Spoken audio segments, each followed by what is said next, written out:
read that the Arctic is warming 4 times faster than the world at large, which is a pretty big deal. Can you give a couple of instances where you actually saw things changing in the Arctic? And the biggest difference is in the length of seasons. Winter starts a lot later, it ends earlier, summer lasts longer. The patterns are less predictable.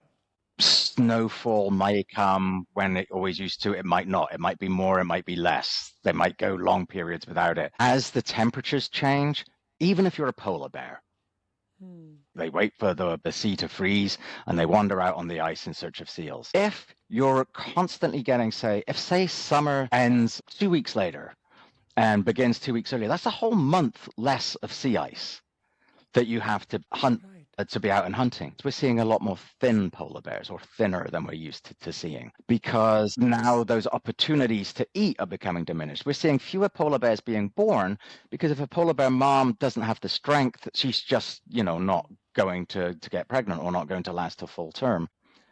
Brown bears are moving up into the Arctic more than they were before. There's just all these, you'll hear a lot from people who have lived there for generations saying, oh yeah, it always used to be that we would be able to go out on the boats in, June and start to do this, but now we can't, now it's May or now it's April and now it's more dangerous because the ice is thin. Those people who I talked about who go out on the ice to hunt bowhead whales, already dangerous, now even more dangerous because they don't know if the ice is going to be stable underneath them because ice is becoming a lot thinner.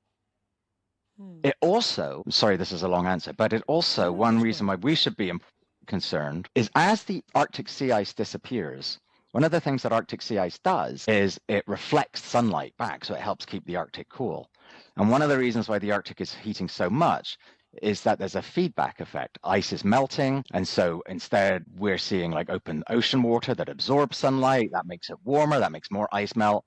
And then after a while, that starts to affect the weather elsewhere. It starts to affect ocean currents. It starts to affect air currents. Where I live in Vermont in the northern United States, we're getting colder periods of winter because the air currents that go around the Arctic are being disrupted, and we're getting Arctic cold weather is coming down here.